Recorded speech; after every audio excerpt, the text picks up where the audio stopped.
যে আল্লাহ সুবহানাহু ওয়া তাআলা এই জমিনের নেতৃত্ব তোমাদেরকে প্রদান করবেন, সাবজেক্ট টু টু কন্ডিশনস। দুটো শর্ত তোমাদেরকে পূর্ণ করতে হবে। একটা শর্ত হলো কেবলমাত্র ইবাদত করতে হবে আল্লাহর, এবং আল্লাহ সুবহানাহু ওয়া তাআলার সাথে কাউকে শরীক করা যাবে না। যদি এখনকার মানুষগুলো শুধুমাত্র এই দুটো প্রতিজ্ঞা আল্লাহর সাথে পূর্ণ করে, যে প্রতিজ্ঞা আল্লাহ সুবহানাহু ওয়া তাআলা আদমকে সৃষ্টি করার পর আল্লাহ সুবহানাহু ওয়া তাআলা আদম এবং আদমের বংশধরদের কাছ থেকে গ্রহণ করেছিলেন, সেই প্রতিজ্ঞা যদি এখনো আপনারা পূর্ণ করেন, এই গোটা পৃথিবীতে এমন কোন শক্তি নাই যেই শক্তি আপনাদেরকে পরাজিত বা পরাভূত করতে পারে। কিন্তু আল্লাহকে তো চিনতে হবে। অধিকাংশ লোকই তো আল্লাহকে চেনে না। আমি আল্লাহর কসম করে বলছি, আপনারা আল্লাহকে চেনেন। আমি আল্লাহর কসম করে বলছি। কেন বলছি? আল্লাহ সুবহানাহু বললেন, ওয়া মা কাদারুল্লাহ হাক্কা কদরি ওয়াল আরদু জামিআন ক্বাবদাতুহু ইয়াওমাল কিয়ামাহ ওয়াস সামাওয়াতু মাতউইয়াতুন বিয়ামিনিহি সুবহানাহু ওয়া তাআলা আম্মা ইউশরিকুন। আল্লাহ সুবহানাহু ওয়া তাআলা বললেন, ওয়া মা কাদারুল্লাহ হাক্কা কদরি, লোকেরা তো আল্লাহকে চেনেই না। মা লাকুম লা তারজুনা লিল্লাহি ওয়াকারা, তোমাদের কি হলো? তোমরা আল্লাহকে কেন এখনো যথাযথ সম্মান প্রদর্শন করো না? ওয়াকাদ খালাকাকুম আতওয়ারা, তিনি তোমাদেরকে স্তরে স্তরে সৃষ্টি করেছেন। Have you forgotten your own creation? তোমরা কি তোমাদের নিজেদের সৃষ্টি ভুলে গিয়েছো? আমি তোমাদেরকে কিভাবে সৃষ্টি করেছি তোমরা এটা ভুলে গিয়েছো? তোমরা ভুলে গিয়েছো দেখি তোমরা আমাকে চিনতে পারোনি। যার অন্তরের কোয়ালিটি যত বেশি, আল্লাহ সুবহানাহু ওয়া তাআলা তাকে ভালো কাজের বিনিময় তত বেশি প্রদান করেন। আপনার অন্তরের কোয়ালিটি বাড়াবেন না, চেহারার কোয়ালিটি বাড়ালে চলবে? শুধু আয়নার সামনে দাঁড়িয়ে দাঁড়িয়ে শুধুমাত্র চেহারাটা দেখবেন প্রতি মুহূর্তে। What about your heart? What about the condition of your heart? What about the health of your heart? আপনার অন্তরের, আপনার কলবের, তার স্বাস্থ্যের কি অবস্থা? শরীরের স্বাস্থ্য নিয়ে তো প্রতি মুহূর্তে আপনি ব্যস্ত, বা শরীরের সুস্থতা নিয়ে প্রতি মুহূর্তে ব্যস্ত। ইন্না হাযিহিল কুলুবু তাসতাউ কামা ইয়াসতাউল হাদীদ। আল্লাহর রাসূল সাল্লাল্লাহু আলাইহি ওয়াসাল্লাম বললেন, লোহাগুলো যেমনি ভাবে জং ধরে তেমনি ভাবে তোমাদের অন্তরগুলোতে জং ধরে। সাহাবায়ে কেরাম জিজ্ঞেস করেন, ওয়া মা জালাউহা ইয়া রাসূলুল্লাহ, এই জং দূর করার উপায় কি? রাসূলুল্লাহ সাল্লাল্লাহু আলাইহি ওয়াসাল্লাম বললেন, তিলাওয়াতুল কুরআন, কাসরাতু যিকরিল মাউত ওয়া তিলাওয়াতুল কুরআন। বেশি বেশি মৃত্যুকে স্মরণ করা এবং কোরআন তেলাওয়াত করা। কি করা বলেন তো? বেশি বেশি মৃত্যুকে স্মরণ করা এবং কোরআন তেলাওয়াত করা। এখন মৃত্যুর কথা বললে তো ইয়াং পোলাপাইন বলবে, খুব তাড়াতাড়ি মরার কথা আপনি কেন বলেন? আমি আরো 60 ইয়ার্স 70 ইয়ার্স বেঁচে থাকবো, এখনো আমি লাইফ এনজয় করিনি, এখনো তো লাইফই এনজয় করিনি। আবার মৃত্যু কেন? মৃত্যুর কথা মুখে আনতে নাই। মৃত্যুর কথা মুখে আনুন অথবা না আনেন, মৃত্যুকে কেউ কি ঠেকাতে পারবে? যুবকরা কি কোথাও মারা যায়নি? শিশুরা কি কোথাও মারা যায় না? কেবল কি বৃদ্ধরাই মারা যায়? তাহলে যুবকরা কিসের উপর ঘুরে? কিসের উপর আপনি ঘুরছেন? But I love the young man, you know. আমি কিন্তু যুবকদেরকে প্রচন্ড ভালোবাসি, প্রচন্ড ভালোবাসি, কারণ আমি জানি ইসলাম যদি বিজয়ী হয় তাহলে এই যুবকদের মাধ্যমে বিজয়ী হবে। যদি ইসলামকে পরাজিত করতে হয় তাহলে আগে মুসলিম যুবকদেরকে পরাজিত করতে হবে। এবং তাই হচ্ছে যখন স্পেন রডারিকরা যখন দখল করে নিচ্ছিল খ্রিস্টানরা মুসলিম স্পেন, যেটাকে বলা হয় আন্দালুসিয়া, সেটাকে দখল করার আগে সেখানে তারা পাঠালো যে মুসলিম যুবকদের অবস্থা কি এটা জানো। রডারিক পাঠালো, স্পাই, ইন্টেলিজেন্স, গোয়েন্দা পাঠালো, যাও একটু দেখো। গোয়েন্দারা এসে খবর দিল কি, যে একটা ইয়াং ম্যান, একটা যুবককে দেখা গেল রাস্তার পাশে কাঁদছে। কেন কাঁদছো? বলে যে আমার মা বলেছে আমি যদি সকালবেলা কোরআন তেলাওয়াত না করি তাহলে সকালের নাস্তা আমাকে দেবে না। এবং সত্যি মা আমাকে নাস্তা দেনি, আমি এই জন্য এখানে পেটের ক্ষুধা, আমি এখানে কাঁদছি। রডারিককে যখন বলা হলো, রডারিক বলল, যেই সমাজের যুবকরা এই ক্যারেক্টার, এই চরিত্রের, এবং মায়েরা এই ক্যারেক্টারের, এই চরিত্রের, ওই সমাজকে কোনোদিন পরাজিত করা যাবে না। অতএব কি করো? সেখানে মাদক ঢুকিয়ে দাও, সেখানে অশ্লীলতা ঢুকিয়ে দাও, যুবকদেরকে তাদের পথ থেকে বিচ্যুত করো, তাদেরকে অশ্লীলতার শৈলাবে তাদেরকে ভাসিয়ে দাও, খেলা অথবা বাদ্য, সিনেমা, নাটক ইত্যাদি দিয়ে তাদেরকে ভাসিয়ে দাও। তাই হলো 12 বছর পর বলা হলো যে যাও সেখানে একটু গিয়ে দেখো কি অবস্থা। 12 বছর পর সেখানে গিয়ে দেখলো এখন যুবকরা খেলাধুলা করছে, ফুর্তি ফ্যাশন করছে, ইত্তকার করছে। জিজ্ঞাসা করা হলো, কি ব্যাপার, তোমরা সকালবেলায় খেলাধুলা করছো, তোমাদের কোনো কাজ নাই? বলে না, কোনো কাজ নাই। তোমাদের বাবা মা তোমাদেরকে কিছুই বলে না? না, কেন, কি বলবে? সকালবেলা এখন আমাদের ফুর্তি ফ্যাশনের সময়, আমাদের বাবা মা মনে করে এটা হচ্ছে আমাদের এখন খেলার সময়। আমাদের এখন খেলাধুলার সময়, আনন্দ ফুর্তির সময় এগুলো আমাদেরকে বলা হয়েছে। এই জন্য আমাদেরকে কেউ কিছু বলে না। রডারিককে যখন বলা হলো যে এখন যুবকরা এই কাজ করছে, বলে এখনই সময়, যাও ওই দেশকে আক্রমণ করো, কারণ যুবকরা এখন আর প্রতিরোধ গঠন করতে পারবে না। এবং তাই হয়েছে। মুসলিমদের স্পেন শত শত বছর পর্যন্ত যা মুসলিমরা শাসন করেছিল, মুহূর্তের মধ্যে তার তছনছ হয়ে গিয়েছে। এই জন্য আমি যুবকদেরকে প্রচন্ড ভালোবাসি এবং যুবকদেরকে নিয়ে আমি ভাবি। প্রিয় ভাইরা, আমি বলছিলাম আল্লাহ সুবহানাহু ওয়া তাআলা মানুষ, মেন এখানে যারা আছেন তাদের কথা বলেন আল্লাহ সুবহানাহু ওয়া তাআলা কোরআনে, ফামিনহুম মান কাদা নাহবা, এদের মধ্যে একদল আছে তারা আল্লাহর সাথে যে প্রতিশ্রুতি করেছে, এই প্রতিশ্রুতি তাদের জীবন দিয়ে হলো তারা পূর্ণ করে। আপনারা কি আল্লাহর সাথে এরকম প্রতিশ্রুতি দেননি? আল্লাহ সুবহানাহু ওয়া তাআলা এই প্রতিশ্রুতি আপনাদের কাছ থেকে নিয়েছেন। আলাস্তু বিরাব্বিকুম ক্বালু বালা, আমি কি তোমাদের রব নই? আপনারা বলেছেন হ্যাঁ, আপনি আমাদের রব। আপনারা বলেছেন ইয়া আইয়ুহাল্লাযীনা আমানু আউফু বিল উকুদ, হে ঈমানদারগণ তোমাদের প্রতিশ্রুতি প্রতিজ্ঞা তোমরা পূর্ণ করো। আউফু বিআহদি উফি বিআহদিকুম ওয়া ইয়্যায়া ফারহাবুন, তোমরা আমার সাথে যে প্রতিজ্ঞা করেছো এটা পূর্ণ করে, তাহলে আমি তোমাদের সাথে যে প্রতিজ্ঞা করেছি সেই প্রতিজ্ঞা পূর্ণ করব। আল্লাহ তাআলা বললেন মুমিনদের মধ্যে এক দল আছে, রিজালুন, দে আর মেন, তারা পুরুষ মানুষ, সাদাকু মা আহাদুল্লাহ আলাইহি, আল্লাহর সাথে তারা যে প্রতিশ্রুতি এবং প্রতিজ্ঞা করেছে এই প্রতিজ্ঞা তাদের জীবন দিয়ে হলো তারা পূর্ণ করে। একদল মুমিন আছে। আনাস বিন নদর রাদিয়াল্লাহু তাআলা আনহু, উহুদের যুদ্ধ, তিনি বদরের যুদ্ধে অংশগ্রহণ করতে পারেননি। উহুদের যুদ্ধে তিনি বললেন যদি আল্লাহ সুবহানাহু ওয়া তাআলা আমাকে তার রাসূলের সাথে আরো একটি যুদ্ধ করার মতো তৌফিক দান করেন, লা ইয়ারায়ান্নাল্লাহু মা আসনাউ, তাহলে আল্লাহ সুবহানাহু ওয়া তাআলা দেখবেন যুদ্ধের ময়দানে আমি কি করি।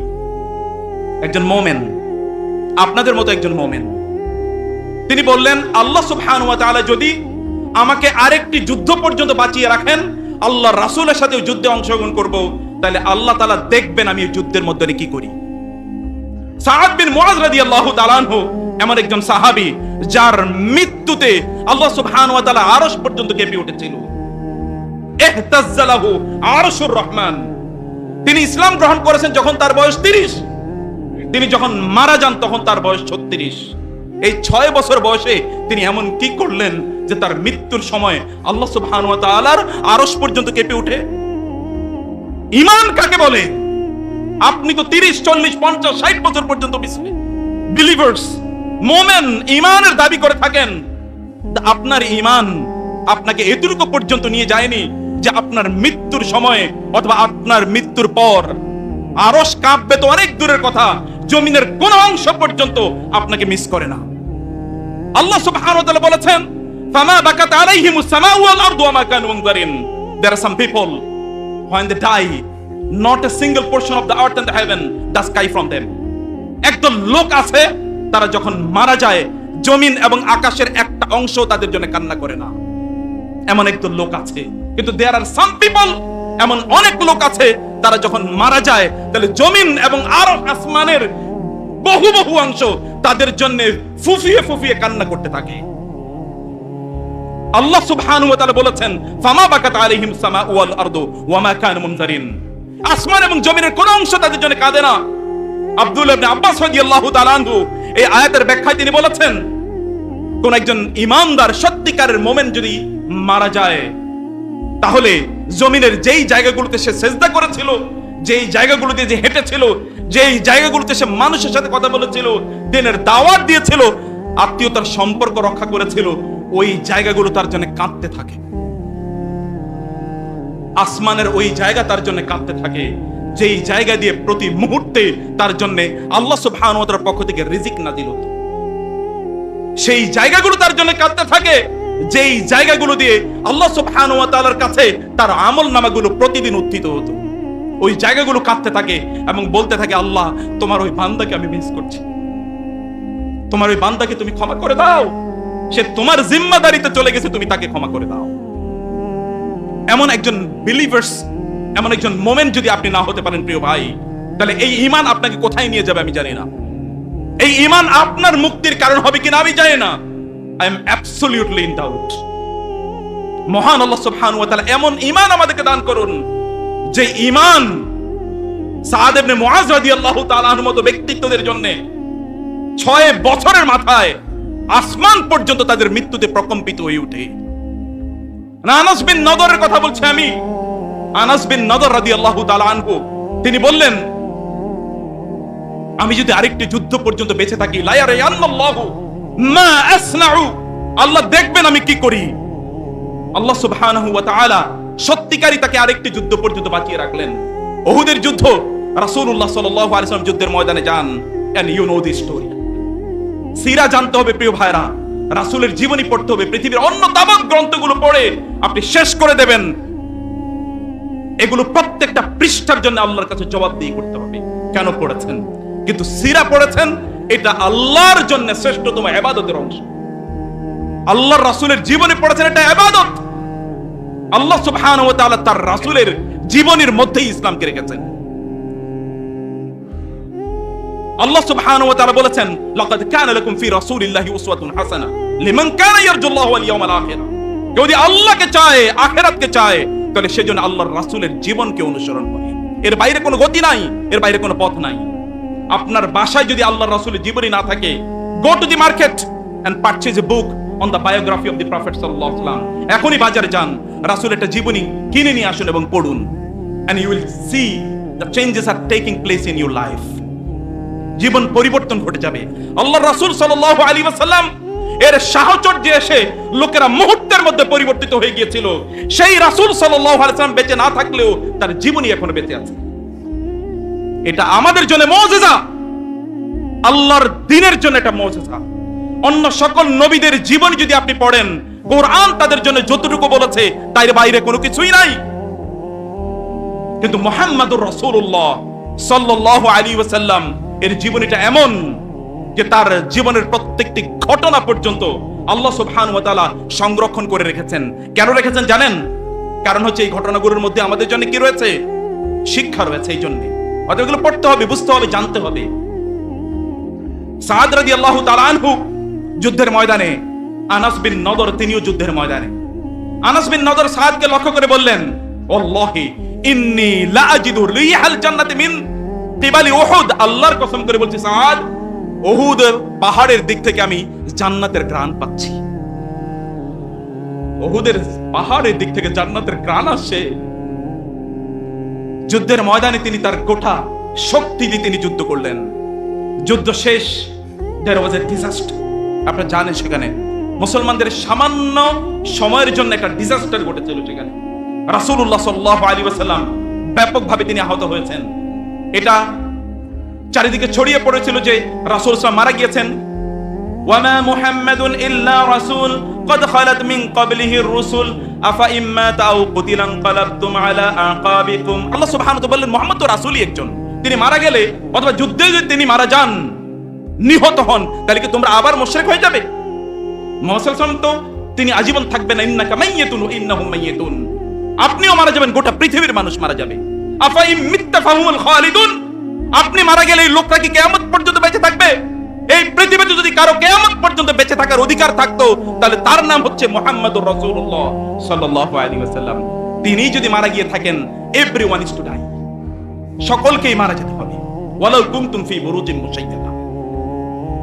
সাদ রাদিয়াল্লাহু তাআলা আনহুকে লক্ষ্য করে তিনি বললেন, I am getting the smell of paradise from the Jabal Uhud, from the mountain of Uhud। Uhud mountain থেকে আমি জান্নাতের ঘ্রাণ পাচ্ছি। তিনি যুদ্ধে জড়িয়ে পড়লেন, শত্রুদের বিরুদ্ধে তিনি যুদ্ধ করলেন। যুদ্ধ করতে করতে এমন একটি অবস্থা দাঁড়ালো, তার শরীরে 70টি আঘাতের ক্ষতের চিহ্ন রয়েছে। এই 70টি ক্ষতের চিহ্ন নিয়ে তিনি মহান আল্লাহ সুবহানাহু ওয়া তাআলার দরবারে তিনি চলে গেলেন, শাহাদাতের মর্যাদা তিনি গ্রহণ করলেন। প্রিয় ভাই, যদি ক্ষণিকের সিদ্ধান্ত একজন ব্যক্তিকে এভাবে আল্লাহর সবচেয়ে প্রিয় পাত্রে রূপান্তরিত করতে পারে। ওয়ালা তাকুলু লিমান ইউকতালু ফি সাবিলিল্লাহি আমওয়াত বাল আহইয়াউন ইনদা রাব্বিহিম ইউরযাকুন ফারিহিনা বিমা আতাহুমুল্লাহু মিন ফাদলি। সূরাতুল বাকারা এবং অন্য সূরাতে আল্লাহ সুবহানাহু ওয়া তাআলা বললেন যে যারা আল্লাহ সুবহানাহু ওয়া তাআলার রাস্তায় যারা মারা যায়, নিহত হয়, শহীদ হয় তাদেরকে তোমরা মৃত বলো না। এরা আমার জন্য জীবন দিয়েছে এবং এই জন্য আমি তাদেরকে মৃত্যুর পরে অনন্ত জীবন দান করলাম। আপনি দেখছেন এই ব্যক্তির জীবন নাই, সত্যিকার অর্থে মহান আল্লাহ সুবহানাহু ওয়া তাআলা তাকে অনন্ত জীবন প্রদান করেছেন। এটা আল্লাহ সুবহানাহু ওয়া তাআলার রাস্তায় জীবন দেওয়ার ফসল হলো এটি, ফল হলো এটি। আল্লাহর রাস্তায় যদি কেউ কিছু করে আল্লাহ সুবহানাহু ওয়া তাআলা তাকে এরকম বিনিময় দান করেন। এটা আল্লাহ সুবহানাহু ওয়া তাআলার সিদ্ধান্ত। রাসূলুল্লাহ সাল্লাল্লাহু আলাইহি ওয়াসাল্লাম বললেন, মান তারাকা শাইআন লিল্লাহি আওয়াদাহু আল্লাহু বিমা হুয়া খায়রুম মিন আও আবদালাহু আল্লাহু বিমা হুয়া খায়রুম মিন। অনেকগুলো সহিহ হাদিস এসেছে, রাসূলুল্লাহ সাল্লাল্লাহু আলাইহি ওয়াসাল্লাম বললেন, কেউ যদি কিছু করে অথবা আল্লাহর জন্য যদি কোনো কিছু পরিত্যাগ করে, আল্লাহ সুবহানাহু ওয়া তাআলা তাকে যা সে পরিত্যাগ করেছে অথবা যতটুকু সে আল্লাহর জন্য করেছে, আল্লাহ সুবহানাহু ওয়া তাআলা তাকে তার চেয়ে বহু বহু গুণ বেশি প্রদান করেন। আলী রাদিয়াল্লাহু তাআলা আনহু, আলী রাদিয়াল্লাহু তাআলা আনহু তিনি রাস্তা দিয়ে হেঁটে যাচ্ছিলেন। এর মধ্যে একজন ভিক্ষুক এসে আলী রাদিয়াল্লাহু তাআলা আনহুকে বললেন, আমার বাসায় কিছুই নাই, আমাকে একটু ভিক্ষা দেন। আলী রাদিয়াল্লাহু তাআলা আনহু তার ছেলে হুসাইন সেখানে দাঁড়ানো, হাসান সেখানে দাঁড়ানো, হাসানকে বললেন, যাও তোমার মায়ের কাছে যাও, তোমার মায়ের কাছে কিছু সিলভার কয়েন আছে, রৌপ্য মুদ্রা, কিছু সিলভার কয়েন আছে। এখনকার মতো পেপার কারেন্সি না, কাগজে মুদ্রা নয়, টাকা কাগজের টাকা নয়, সিলভার কারেন্সি অর্থাৎ রূপা দিয়ে স্বর্ণ দিয়ে মুদ্রা বানানো হতো সেই সময়। একটা 6টি রৌপ্য মুদ্রা আছে, এর মধ্যে একটা মুদ্রা নিয়ে আসো। যাওয়ার পর ফাতেমা রাদিয়াল্লাহু তাআলা আনহা বললেন, মনে হয় তোমার বাবা ভুলে গিয়েছে আমাদের বাসায় কোনো খাবার নাই, মনে হয় বাবা ভুলে গেছে, বাবাকে একটু গিয়ে বলো বাসায় নাকি কোনো খাবার নাই, এগুলো দিয়ে নাকি খাবার কিনতে হবে। আলী রাদিয়াল্লাহু তাআলা আনহুর সামনে এই কথা যখন ছেলে বললেন, আলী রাদিয়াল্লাহু তাআলা আনহু তিনি ক্ষিপ্ত হয়ে গেলেন। তোমার মাকে গিয়ে বলো 6টি দিরহাম দিয়ে দেওয়ার জন্য। কয়টা দিয়ে দেওয়ার জন্য? 6টাই দিয়ে দেওয়ার জন্য। ফাতেমা রাদিয়াল্লাহু তাআলা বুঝলেন স্বামী এবার ক্ষিপ্ত হয়েছে, স্বামীর এবার মেজাজ খারাপ হয়ে গেছে, অতএব একটাও বাসায় রাখা যাবে না। 6টাই তিনি দিয়ে দিলেন। আলী রাদিয়াল্লাহু তাআলা 6টা মুদ্রাই তিনি দিয়ে দিলেন কাকে? ওই ফকিরকে। ফকির 6টা মুদ্রা পেয়ে কি খুশি, চিন্তা করে দেখেন। 6 মুদ্রার মূল্য কি, এটা বললে আপনারা এখন অস্থির হয়ে যাবেন। এক সময় আমাদের এই পূর্ব বাংলা শাসন করতো শায়েস্তা খান। শায়েস্তা খানের সময় 1 টাকা দিয়ে 8 মণ চাল পাওয়া যেত। তাইলে ওই সময়ে 1 সিলভার কয়েন দিয়ে কি পাওয়া যেত, চিন্তা করে দেখেন। ওই সময়ে মুদ্রার মূল্য কি পরিমাণ ছিল। যাক, আমি সে আলোচনায় যাচ্ছি না। আলী রাদিয়াল্লাহু তাআলা 6টি দিয়ে দিলেন। কিছুক্ষণ পর ওই দিক দিয়েই একজন ব্যক্তি তার উট নিয়ে যাচ্ছিল। উট চেনেন তো আপনারা? বাংলাদেশে আর উট নাই, কিন্তু উট যেহেতু কোরআন আল্লাহ সুবহানাহু ওয়া তাআলা উটের কথা বলেছেন, আফালা ইয়ানজুরুনা ইলাল ইবলি কাইফা খুলিকাত, তারা কি উটের দিকে তাকায়নি উট কিভাবে তৈরি করা হয়েছে? একটা উট নিয়ে যাচ্ছে। আলী রাদিয়াল্লাহু বললেন তাকে, কোথায় যাচ্ছেন? বলে বাজারে যাচ্ছে। কি জন্য? উটটা বিক্রি করব। আচ্ছা ভাই, আমার কাছে বিক্রি করে দেন। খুবই ভালো, আপনি যদি কিনতে চান তো খুবই ভালো। কত টাকা? বলে 40 দিরহাম। কত দিরহাম? 40 দিরহাম। ভাই আমি তো তোমাকে এখন টাকা দিতে পারবো না, আমি কিনতে চাই তোমার এটা। বলে খুবই ভালো, আপনি কিনতে চান, মাশাআল্লাহ, মারহাবা, কিন্তু আমি তো তোমাকে এখন টাকা দিতে পারবো না। কোনো সমস্যা নেই, কখন দেবেন? বলে আমি এটা বিক্রি করে তারপরে তোমাকে টাকা দেব। বলে কোনো সমস্যা নেই, কোনো কি নাই, সমস্যা নাই। আলী রাদিয়াল্লাহু তাআলা উঠতে নিয়ে দাঁড়িয়ে আছেন। এই লোক মাত্র চলে গেল। কিছুক্ষণ পরেই এই দিক দিয়ে আরেকজন লোক যাচ্ছিলেন। আলী রাদিয়াল্লাহু তাআলা আনহুকে দেখলেন যে তিনি সেখানে দাঁড়ানো। ইয়া আলী ইবনে তালিব মাযা তাফআলু হেনা, আপনি এখানে কি করছেন আলী? বলে আমি এখানে দাঁড়িয়ে আছি। এই উটটা কার? উটটা আমার। বিক্রি করবেন? হ্যাঁ বিক্রি করব। কত? তুমি বলো ভাই কত দেবে? বলে আমি আপনাকে 100 দিরহাম দেব। কত দিরহাম দেব? 100 দিরহাম। বলে আচ্ছা ঠিক আছে নাও টাকা। বলে এখনই দিচ্ছি টাকা। টাকাটা নিয়ে তিনি কি করলেন? ওই লোকটাকে তিনি ডাকলেন, বলেন ভাই তোমার টাকাটা নিয়ে যাও, তোমার টাকাটা নিয়ে যাও। মুসলমানদের আখলাক দেখেন, মুসলমানদের আখলাক দেখেন, আখলাক। আপনাদের সভাপতি সাহেব এখানে আছেন, জানেন যে মুসলিমদের সাথে অন্য কেউ ব্যবসা করলে বুঝে যে এদের আখলাক একেবারেই নাই। আখলাক বলতে মুসলমানদের নেই, অন্য কারো আখলাক থাকলে থাকতে পারে, কিন্তু মুসলমানদের কোনো আখলাক নাই, কোনো চরিত্র নাই। কথা বললে যে সে যে কথা রক্ষা করবে না এটা নিশ্চিত। সে কথা বলার সময়, ওয়াদা দেওয়ার সময় সে জানে এই ওয়াদা রক্ষা করবে না, সে নিজেই জানে, তারপর ওয়াদা দেয়। এটা হচ্ছে এখনকার মুসলমানদের আখলাক। কিন্তু ওই সময়ের মুসলমানদের আখলাক দেখুন। আলী রাদিয়াল্লাহু তাআলা চিন্তা করতে পারতেন টাকাটা পেয়েছি, ঠিক আছে আমি একটু বনভোজনে যাই, আমার স্ত্রী এবং সন্তানদেরকে নিয়ে একটু বিদেশে ঘুরতে যাই, একটু পিকনিক খায়, ওনাকে টাকা দেবো আর কি, পরে দেবো, সমস্যা কি? আলী রাদিয়াল্লাহু তাকে তখনই ডাকলেন, ডেকে তার টাকাটা তাকে দিয়ে গেলেন। বাসায় তিনি গেলেন, যাওয়ার পর স্ত্রীকে দিলেন 60 দিরহাম। কত দিরহাম দিলেন? She was astonished, surprised. 60 দিরহাম কোত্থেকে আনলেন? তিনি বলেন আল্লাহ সুবহানাহু ওয়া তাআলা যে বলেছেন তুমি কি ভুলে গেছো? আল্লাহ সুবহানাহু ওয়া তাআলা বললেন মান জাআ বিল হাসানাতি ফালাহু আশরু আমসালিহা। কেউ যদি একটি ভালো কাজ করে আল্লাহ সুবহানাহু ওয়া তাআলা তাকে 10 গুণ বিনিময় দান করেন। দিয়েছিল কত বলেন তো? পেয়েছে কত? কত গুণ? 10 গুণ না? কুল্লু আমাল ইবনে আদম ইউদাআফু লাহুল হাসানাতু, কুল্লু আমাল ইবনে আদম ইউদাআফু লাহুল হাসানাতু বিআশরি আমসালিহা ইলা 700 দিরফিন। রাসূলুল্লাহ বলেন, বুখারী হাদিস, বুখারী মুসলিমের হাদিস, রমাদান কেন্দ্রিক হাদিস। রাসূলুল্লাহ বললেন আল্লাহ সুবহানাহু ওয়া তাআলা আদম সন্তানের প্রত্যেকটি ভালো কাজের বিনিময় 10 গুণ প্রদান করেন। ইলা 700 দিরফিন, এটাকে আল্লাহ সুবহানাহু ওয়া তাআলা 700 গুণ পর্যন্ত বাড়িয়ে দেন। কত গুণ বাড়িয়ে দেন বলেন তো? আল্লাহ সুবহানাহু ওয়া তাআলা বললেন ওয়াল্লাহু ইউদাইফু লিমান ইয়াশা। আল্লাহ সুবহানাহু ওয়া তাআলা 700 পর্যন্ত তিনি ক্ষান্ত হন না। আল্লাহ সুবহানাহু ওয়া তাআলা ইন্নাল্লাহা লা ইয়ানজুরু ইলা সুওয়ারিকুম ওয়ালা ইলা আমালিকুম ওয়ালাকিন ইয়ানজুরু ইলা কুলুবিকুম ওয়া নিয়াতিকুম। আল্লাহ সুবহানাহু ওয়া তাআলা তোমাদের চেহারার দিকে তাকান না, কে কালো কে ধলা, কে কালো কে ধলা, কে লাল অথবা কে অন্য বর্ণের। আল্লাহ সুবহানাহু ওয়া তাআলা doesn't look the complexion of your color of your body, তোমার শরীরের রং কি আল্লাহ তাআলা তার দিকে তাকান না। আল্লাহ সুবহানাহু ওয়া তাআলা তাকান তোমার অন্তরের দিকে। যার অন্তরের কোয়ালিটি যত বেশি আল্লাহ সুবহানাহু ওয়া তাআলা তাকে ভালো কাজের বিনিময় তত বেশি প্রদান করেন। আপনার অন্তরের কোয়ালিটি বাড়াবেন না? চেহারার কোয়ালিটি বাড়ালে চলবে? শুধু আয়নার সামনে দাঁড়িয়ে দাঁড়িয়ে শুধুমাত্র চেহারাটা দেখবেন প্রতি মুহূর্তে। What about your heart? What about the condition of your heart? What about the health of your heart? আপনার অন্তরের, আপনার কলবের, তার স্বাস্থ্যের কি অবস্থা? শরীরের স্বাস্থ্য নিয়ে তো প্রতি মুহূর্তে আপনি ব্যস্ত, বা শরীরের সুস্থতা নিয়ে প্রতি মুহূর্তে ব্যস্ত। ইন্না হাযিহিল কুলুবু তাসদাউ কামা ইয়াসদাউল হাদিদ। আল্লাহ রাসূল সাল্লাল্লাহু আলাইহি ওয়াসাল্লাম বললেন লোহাগুলো যেমনি ভাবে জং ধরে তেমনি ভাবে তোমাদের অন্তরগুলোতে জং ধরে। সাহাবায়ে কেরাম জিজ্ঞেস করেন ওয়ামা জালাউহা ইয়া রাসূলুল্লাহ, এই জং দূর করার উপায় কি? রাসূলুল্লাহ সাল্লাল্লাহু আলাইহি ওয়াসাল্লাম বললেন তিলাওয়াতুল কোরআন, কাসরাতু যিকরিল মাউত ওয়া তিলাওয়াতুল কোরআন। বেশি বেশি মৃত্যুকে স্মরণ করা এবং কোরআন তেলাওয়াত করা। কি করা বলেন তো? বেশি বেশি মৃত্যুকে স্মরণ করা এবং কোরআন তেলাওয়াত করা। এখন মৃত্যুর কথা বললে তো ইয়াং পোলাপাইন বলবে এত তাড়াতাড়ি মরার কথা আপনি কেন বলেন? আমি আরো 60 ইয়ার্স 70 ইয়ার্স বেঁচে থাকবো, এখন আমি লাইফ এনজয় করিনি, এখনো তো লাইফই এনজয় করিনি। আবার মৃত্যু কেন? মৃত্যুর কথা মুখে আনতে নাই। মৃত্যুর কথা মুখে আনুন অথবা না আনেন, মৃত্যুকে কেউ কি ঠেকাতে পারবে? যুবকরা কি কোথাও মারা যায়নি? শিশুরা কি কোথাও মারা যায় না? কেবল কি বৃদ্ধরাই মারা যায়? তাহলে যুবকরা কিসের উপর ঘুরে? কিসের উপর আপনি ঘুরছেন? But I love the young man, you know. আমি কিন্তু যুবকদেরকে প্রচন্ড ভালোবাসি, প্রচন্ড ভালোবাসি, কারণ আমি জানি ইসলাম যদি বিজয়ী হয় তাহলে এই যুবকদের মাধ্যমে বিজয়ী হবে।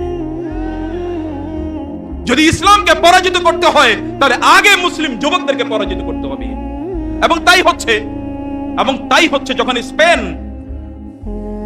রডারিকরা যখন দখল করে নিচ্ছিল খ্রিস্টানরা মুসলিম স্পেন, যেটাকে বলা হয় আন্দালুসিয়া, সেটাকে দখল করার আগে সেখানে তারা পাঠালো যে মুসলিম যুবকদের অবস্থা কি এটা জানো।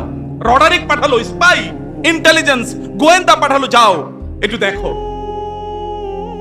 গোয়েন্দারা এসে খবর দিল কি যে একটা ইয়াং ম্যান, একটা যুবককে দেখা গেল রাস্তার পাশে কাঁদছে। কেন কাঁদছো? বলে যে আমার মা বলেছে আমি যদি সকালবেলা কোরআন তেলাওয়াত না করি তাহলে সকালের নাস্তা আমাকে দেবে না। এবং সত্যি মা আমাকে নাস্তা দেনি, আমি এই জন্য এখানে পেটের ক্ষুধা আমি এখানে কাঁদছি। রডারিককে যখন বলা হলো, রডারিক বলল যেই সমাজের যুবকরা এই ক্যারেক্টার, এই চরিত্রের, এবং মায়েরা এই ক্যারেক্টার, এই চরিত্রের, ওই সমাজকে কোনোদিন পরাজিত করা যাবে না। অতএব কি করো? সেখানে মাদক ঢুকিয়ে দাও, সেখানে অশ্লীলতা ঢুকিয়ে দাও, যুবকদেরকে তাদের পথ থেকে বিচ্যুত করো, তাদেরকে অশ্লীলতার শৈলাবে তাদেরকে ভাসিয়ে দাও, খেলা অথবা বাদ্য, সিনেমা, নাটক ইত্যাদি দিয়ে তাদেরকে ভাসিয়ে দাও। তাই হলো 12 বছর পর বলা হলো যে যাও সেখানে একটু গিয়ে দেখো কি অবস্থা। 12 বছর পর সেখানে গিয়ে দেখলো এখন যুবকরা খেলাধুলা করছে, ফুর্তি ফ্যাশন করছে, ইত্তকার করছে। জিজ্ঞাসা করা হলো কি ব্যাপার, তোমরা সকালবেলায় খেলাধুলা করছো, তোমাদের কোনো কাজ নাই? বলে না কোনো কাজ নাই, তোমাদের বাবা মা তোমাদেরকে কিছুই বলে না? না, কেন কি বলবে? সকালবেলা এখন আমাদের ফুর্তি ফ্যাশনের সময়, আমাদের বাবা মা মনে করে এটা হচ্ছে আমাদের এখন খেলার সময়, আমাদের এখন খেলাধুলার সময়, আনন্দ ফুর্তির সময়, এগুলো আমাদেরকে বলা হয়েছে। এই জন্য আমাদেরকে কেউ কিছু বলে না। রডারিককে যখন বলা হলো যে এখন যুবকরা এই কাজ করছে, বলে এখনই সময়, যাও ওই দেশকে আক্রমণ করো, কারণ যুবকরা এখন আর প্রতিরোধ গঠন করতে পারবে না। এবং তাই হয়েছে। মুসলিমদের স্পেন শত শত বছর পর্যন্ত যা মুসলিমরা শাসন করেছিল, মুহূর্তের মধ্যে তার তছনছ হয়ে গিয়েছে। এই জন্য আমি যুবকদেরকে প্রচন্ড ভালোবাসি এবং যুবকদেরকে নিয়ে আমি ভাবি। প্রিয় ভাইরা, আমি বলছিলাম আল্লাহ সুবহানাহু ওয়া তাআলা মানুষ, মেন এখানে যারা আছেন তাদের কথা বলেন আল্লাহ সুবহানাহু ওয়া তাআলা কোরআনে, ফামিনহুম মান কাদা নাহবা, এদের মধ্যে একদল আছে তারা আল্লাহর সাথে যে প্রতিশ্রুতি করেছে, এই প্রতিশ্রুতি তাদের জীবন দিয়ে হলো তারা পূর্ণ করে। আপনারা কি আল্লাহর সাথে এরকম প্রতিশ্রুতি দেননি? আল্লাহ সুবহানাহু ওয়া তাআলা এই প্রতিশ্রুতি আপনাদের কাছ থেকে নিয়েছেন। আলাস্তু বিরাব্বিকুম ক্বালু বালা, আমি কি তোমাদের রব নই? আপনারা বলেছেন হ্যাঁ, আপনি আমাদের রব। আপনারা বলেছেন ইয়া আইয়ুহাল্লাযীনা আমানু আউফু বিল উকুদ, হে ঈমানদারগণ তোমাদের প্রতিশ্রুতি প্রতিজ্ঞা তোমরা পূর্ণ করো। আউফু বিআহদি উফি বিআহদিকুম ওয়া ইয়্যায়া ফারহাবুন, তোমরা আমার সাথে যে প্রতিজ্ঞা করেছো এটা পূর্ণ করো, তাহলে আমি তোমাদের সাথে যে প্রতিজ্ঞা করেছি সে প্রতিজ্ঞা পূর্ণ করব। সে প্রতিজ্ঞা কি? আল্লাহ সুবহানাহু বললেন, ওয়াদাল্লাহুল্লাযীনা আমানু ওয়া আমিলুস সালিহাতি মিনকুম লা ইস্তাখলিফান্নাহুম ফিল আরদি কামা ইস্তাখলাফাল্লাযীনা মিন ক্বাবলিকুম ওয়া লা ইউমাক্কিনান্না লাহুম দীনাহুমুল্লাযী ইরতাদা লাহুম ওয়া লা ইউবাদদিলান্নাহুম মিন বা'দি খাউফিহিম আমনা ইয়াবুদুনানি লা ইউশরিকুনা বিল্লাহি শাইআ। আল্লাহ সুবহানাহু বললেন, আল্লাহ তোমাদের সাথে, এখানে যারা বসে আছেন আল্লাহ তাদের ব্যাপারে বলছেন, আল্লাহ তোমাদের সাথে এই প্রতিজ্ঞায় আবদ্ধ হয়েছেন যে আল্লাহ সুবহানাহু ওয়া তাআলা এই জমিনের নেতৃত্ব তোমাদেরকে প্রদান করবেন, সাবজেক্ট টু টু কন্ডিশনস। দুটো শর্ত তোমাদেরকে পূর্ণ করতে হবে। একটা শর্ত হলো কেবলমাত্র ইবাদত করতে হবে আল্লাহর, এবং আল্লাহ সুবহানাহুর সাথে কাউকে শরীক করা যাবে না।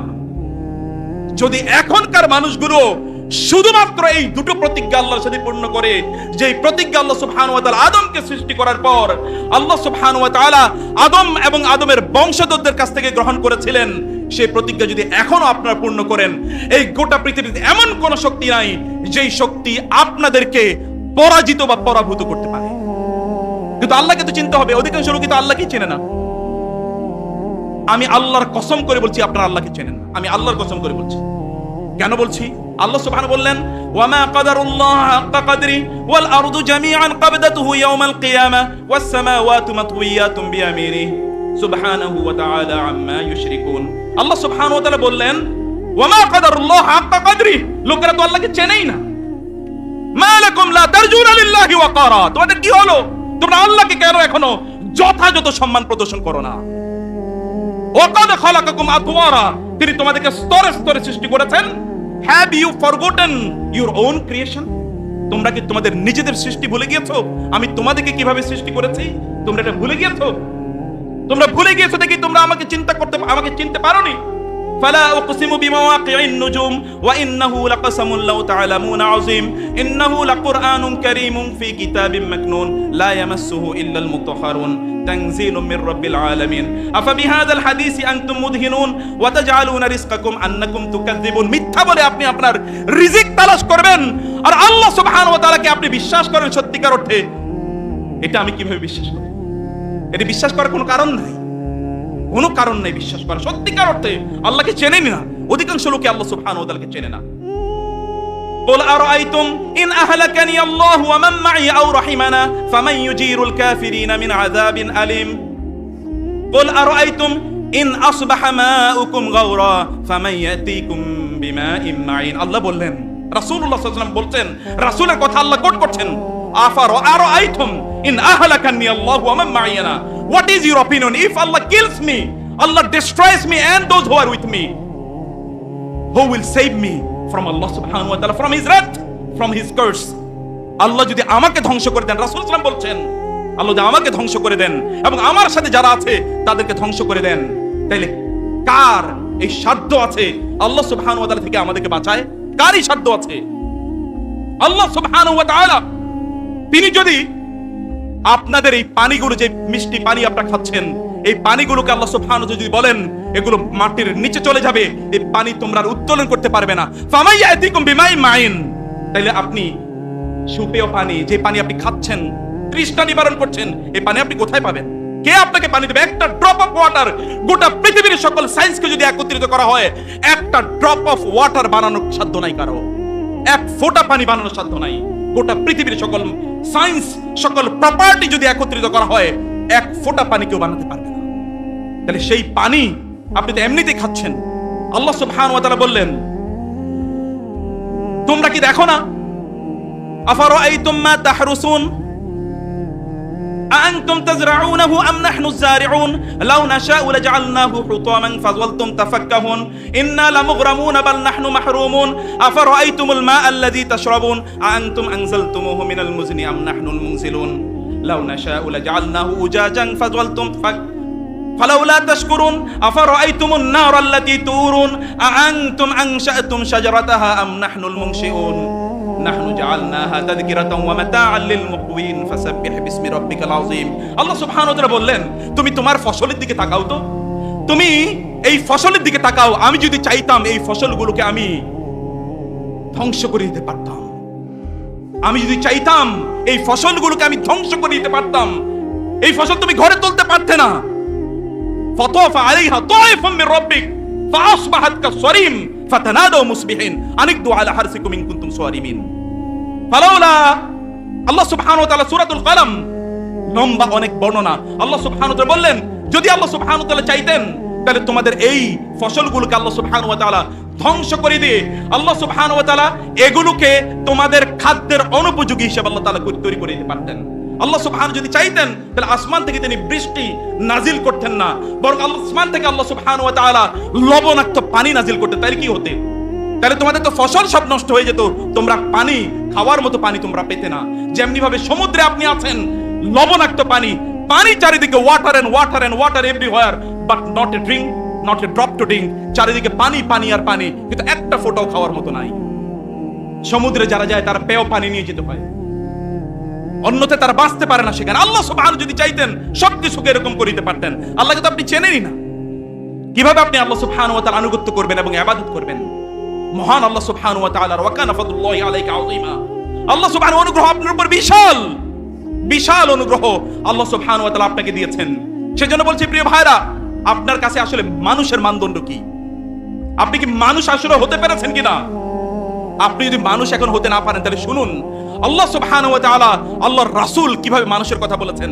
রিজালুল্লাহ তুলহিম তিজারাতুন ওয়ালা বাইউন আন যিকরিল্লাহ ওয়া ইকামিস সালাতি ওয়া ইতাইজ যাকাত ওয়া ইয়াখাফুনা ইয়াওমান তাতাকাল্লাবু ফীহিল কুলুবু ওয়াল আবসার। আল্লাহ তাআলা বলেন রিজাল, মানুষ হচ্ছে প্রকৃত অর্থে তারা, লা তুলহিম তিজারাতুন ওয়ালা বাইউন আন যিকরিল্লাহ, কোন ব্যবসা বাণিজ্য, কোন অর্থনীতি, কোন প্রভাব প্রতিপত্তি, কোন এনগেজমেন্ট, কোন অ্যাডভান্সমেন্ট, কোন এন্টারটেইনমেন্ট, কোন কিছুই তাদেরকে আল্লাহ সুবহানাহু ওয়া তাআলা ইবাদত থেকে বিরত রাখতে পারে না। একজন মুমিনের ক্যারেক্টার, একজন মুমিনের চরিত্র এরকম। সত্যিকার অর্থে যারা মানুষ আল্লাহর দৃষ্টিতে, আর কিছু তো আছে বানর, আমি আগেই বানর গল্প বলেছি, কিছু আছে বানর আর একদল আছে মানুষ। আল্লাহ সুবহানাহু ওয়া তাআলা বললেন যারা মানুষ তারা কখনোই আল্লাহর পথ থেকে বিচ্যুত হয় না, তাদের রবকে তারা ভুলে যায় না। কিভাবে তোমরা তোমাদের রবকে ভুলে যাও?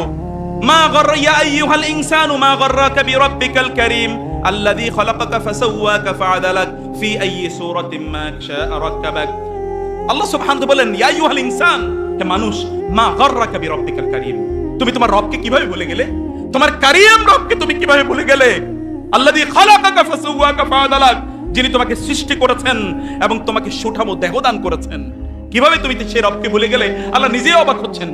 মা গাররাকা বিরাব্বিকাল কারীম, তোমার কারীম রবকে তুমি কিভাবে ভুলে যাও, যে রব তোমার সব আয়োজন তোমাকে করে দিচ্ছেন। আল্লাহ সুবহানাহু যদি চাইতেন মুহূর্তের মধ্যে আল্লাহ সুবহানাহু ওয়া তাআলা সবকিছু করে দিতে পারতেন। আপনাদের বুখারী এবং মুসলিমের সেই বিখ্যাত ঘটনাটি আপনাদের জানা আছে। তিন ব্যক্তি, এর মধ্যে হচ্ছে আল আবরাস, আল আকরা এবং আল আ'মা। একজন ছিল কুষ্ঠরোগী, আরেকজন হচ্ছে টাক মাথাওয়ালা, আরেকজন হচ্ছে অন্ধ। একজন ফেরেশতা আসলেন তাদেরকে আল্লাহর পক্ষ থেকে পরীক্ষা করার জন্য। আল্লাহ সুবহানাহু ওয়া তাআলার পক্ষ থেকে ফেরেশতা এসে ওই যে ব্যক্তি কুষ্ঠরোগী তাকে বললেন যে তোমার কি প্রবলেম বলো, তুমি কি চাও? বলে আমি চাই দুটো জিনিস। একটি জিনিস হচ্ছে আমার সুন্দর চামড়া, আমার চামড়াটা সুন্দর হোক, হুসনুল জিলদ, আমার চামড়াগুলো সুন্দর হোক, এবং আমার সম্পদ থাকুক।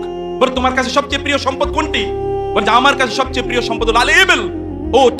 বলে যাও, তোমার চামড়াগুলো সুন্দর করে দেয়া হলো, কুষ্ঠ রোগ তোমার থেকে দূর করে দেয়া হলো, এবং তোমাকে সম্পদ হিসাবে ইবিল, উট দেয়া হলো। এগিয়ে গেল ফেরেশতা সামনে যাওয়ার পরে দেখা গেল ওই টাক মাথাওয়ালা লোক বলে যে তোমার চাওয়া কি আল্লাহর কাছে? বলে যে আমার চাওয়া হলো আল্লাহর কাছে যে আল্লাহ সুবহানাহু ওয়া তাআলা তিনি আমার মাথায় চুল গজিয়ে দেবেন এবং আমাকে সম্পদ প্রদান করবেন। বলে তোমার সম্পদ, প্রিয় সম্পদ কি? বলো আল বাকার, গাভী। তৃতীয় জনের সামনে গেল, তৃতীয় জন হচ্ছে আল আমা, অন্ধ। বলে তোমার চাওয়া কি?